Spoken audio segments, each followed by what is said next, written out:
अगर आपसी लड़ाई के चक्कर में हम इनको फिर जीतने देंगे तो ये हमारी आने वाली नस्लें आपको और हमें कभी माफ नहीं कर पाएंगी। हमारा उत्तर प्रदेश आपकी तरफ निगाहें टिकाए बैठा है। नमस्कार, अभिवादन स्वीकार कीजिए। आपके साथ में हूं शबाब और आप देखना शुरू कर चुके हैं क्रिएटिव विजन न्यूज का एक्सप्लेनर। भाई, बिहार चुनाव में तो फर्स्ट फेज के प्रत्याशियों के लिए प्रचार का दौर थम गया। शाम 6 बजे जो प्रचार का समय था वो वाइंड अप हो गया। अब कोई जनसभा नहीं होगी फर्स्ट फेज के लिए, अब कोई बड़ा कैंपेन नहीं होगा, रोड शो नहीं होगा। और हालांकि कैंडिडेट जो है वो डोर टू डोर जाकर अपने लिए माहौल बना सकेंगे, लोगों से मिल सकेंगे, लेकिन कोई बड़ी रैली या रोड शो टाइप नहीं होगा। तेजस्वी यादव, तेज प्रताप यादव, सम्राट चौधरी, खेसारी लाल यादव और वो जो उभरती हुई कलाकार हैं वो भी, मतलब बहुत जो क्रीम चुनाव का मामला था, जो बड़े प्रत्याशी थे वो ज़्यादातर फर्स्ट फेज के ही चुनाव में थे। बहुत सारी चीज़ें देखने को मिली। अब अखिलेश यादव के ताबड़तोड़ रैलियां देखने को मिली, ना कोई प्रत्याशी चुनावी मैदान में, ना उनकी पार्टी का कोई कैंडिडेट चुनावी मैदान में। बावजूद इसके अखिलेश यादव तो मानो ऐसा जो है वहाँ पर रैलियां कर रहे हैं, जनसभाएं कर रहे हैं कि वो समाजवादी पार्टी की सरकार बनाना चाहते हैं। ये जोश ये दिखाता है कि समाजवादी पार्टी बिहार में तेजस्वी की सरकार के लिए कितनी सीरियसली मेहनत कर रही है। उनकी इसी से जुड़ी हुई खबर आपको बताऊंगा। लेकिन उधर योगी आदित्यनाथ भी जोर लगाए हुए थे। प्रधानमंत्री नरेंद्र मोदी, गृह मंत्री अमित शाह, तमाम सेंट्रल के मिनिस्टर्स, तमाम यूपी के मंत्री केशव प्रसाद मौर्य, ब्रजेश पाठक, मतलब कोई छूटा नहीं जो बिहार गया ना हो, प्रचार किया ना हो।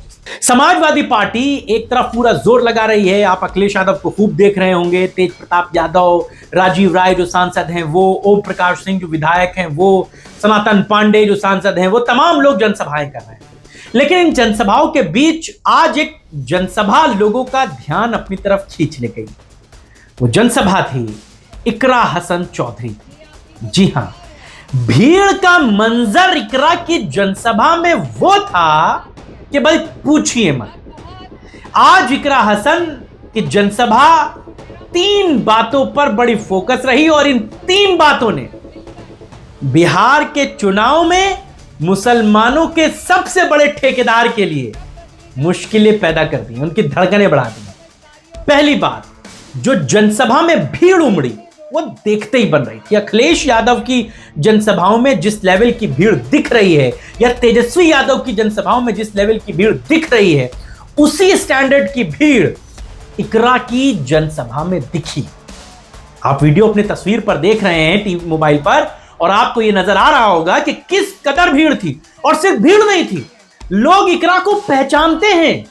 आप ये बात सोचिए, आज वो किशनगंज गई थी। यूपी से 80 सांसद आते हैं, 80 सांसदों के नाम आपको याद नहीं होंगे। इकरा हसन कहां से सांसदी जीती हैं, ये किशनगंज के लोगों को क्या जरूरत है जानने। बावजूद इसके इकरा हसन को लोग पहचानते हैं, लोग जानते हैं। ये अपने आप में बहुत बड़ी बात है। भाई, ओवैसी तो पॉलिटिक्स एक लंबे अरसे से कर रहे हैं। वो तो मुसलमानों के अमिताभ बच्चन हैं एक तरह से। लोग उनको यही कहते हैं कि जहां वो जाते हैं, अपने भाषण, अपनी शैली, देश भर में वो जाने पहचाने जाते हैं। लोग जानते हैं उनको कि ओवैसी कौन, ओवैसी वो हैदराबाद वाले। लेकिन इकरा तो पहली बार चुनाव लड़ी थी, किशनगंज गई, और वो भीड़, लोग इकरा के जिंदाबाद के नारे लगा रहे हैं। लोग पहचानते हैं, उनके साथ सेल्फी लेने की कोशिश, उनके साथ फोटो खिंचाने की जद्दोजहद। और सिर्फ उनको सुनने वाले नहीं, कार्यकर्ता भी जो मंच पर खड़े थे वो चाह रहे थे कि इकरा के साथ एक सेल्फी हो जाए।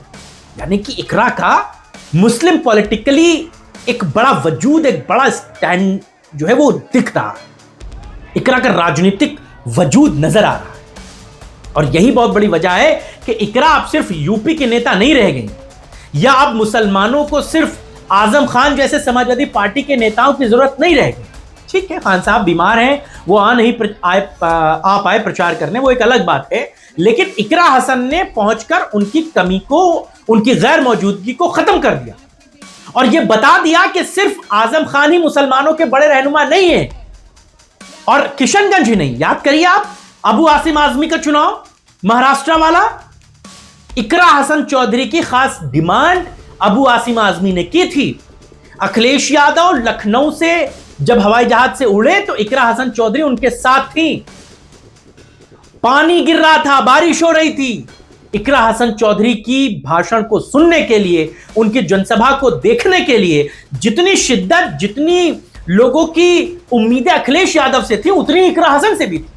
ऐसा क्या है उस लेडी में, ऐसा क्या है इकरा हसन में कि वहां महाराष्ट्र, वहां साउथ के किसी राज्य में, वहां बिहार के किशनगंज में लोग उन्हें देखने के लिए, उनको सुनने के लिए पहुंच रहे हैं। और यह भीड़ ओवैसी के लिए तो बड़ी मुश्किलें पैदा कर रही है। दूसरी बात, इकरा हसन का आज का भाषण सुनने लायक था। वो मुख्यमंत्री के उस बयान बटोगे तो कटोगे का बहुत कर्रा जवाब देती।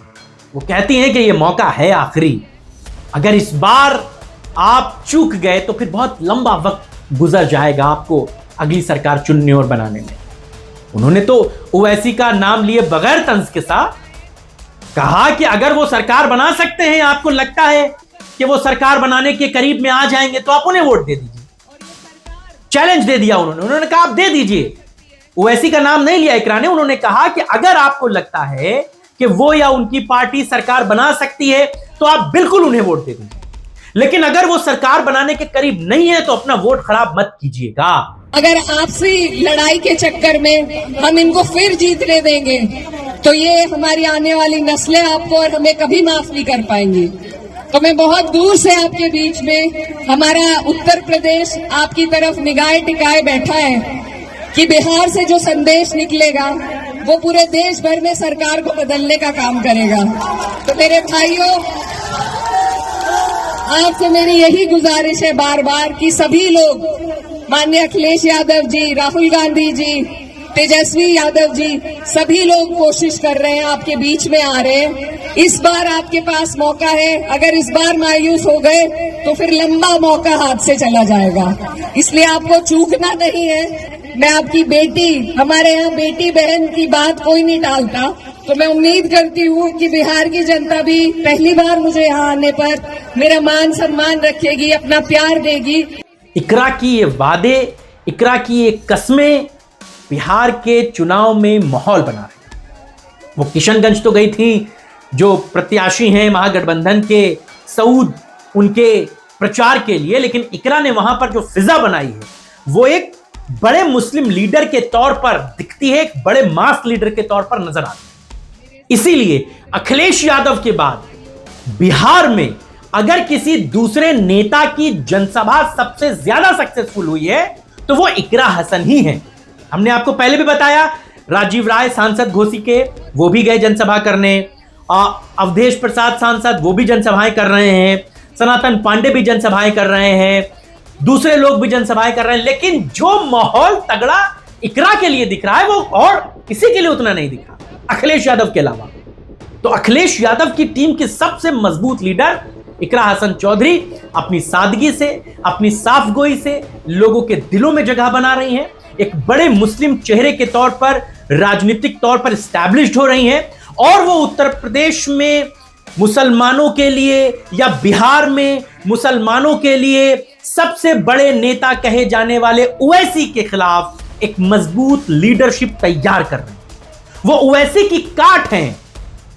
अगर ओवैसी मुसलमानों के लिए ये बातें कहते हैं कि आप AIMIM के साथ आइए, हम बदलाव करेंगे, हम ये करेंगे, हम वो करेंगे, तो इकरा हसन उस काट को ढूंढ लाई है, या समाजवादी पार्टी ओवैसी की उस काट को ढूंढ लाई है इकरा हसन चौधरी के जरिए, और इकरा पूरे माहौल को बना रही है। भाई आज की भीड़ तो यही कहती है कि अखिलेश के बाद बिहार चुनाव में जिसने सबसे ज्यादा रंग जमाया है तो वो इकरा हसन है।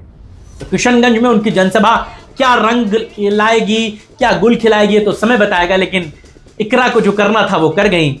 मौलाना सऊद के लिए जो माहौल बनाना था वो बना गई, और सऊद साहब भी सोच रहे होंगे कि मैंने सही आदमी का चुनाव किया, सही व्यक्ति को अपने प्रचार के लिए बुलाया, माहौल तैयार हो गया है। अब जब वहां चुनाव होगा तो देखना होगा क्या इन भीड़ का वोट में तब्दील चीजें हो पाएंगी। इसके लिए इंतजार। फिलहाल आज फर्स्ट फेज का प्रचार खत्म, राजनेताओं की किस्मत अब 6 नवंबर को तय होगी। आज की चर्चा में बस इतना ही। कैसी लगी आपको ये चर्चा हमें बताइएगा। इकरा के बारे में अगर आपको कुछ पता है या किशनगंज की जनसभा से जुड़ा आपके पास भी कुछ है तो बताइए हमें, हम उसको टीवी पर दिखाएंगे। आज इतना ही, इजाजत दीजिए, नमस्कार।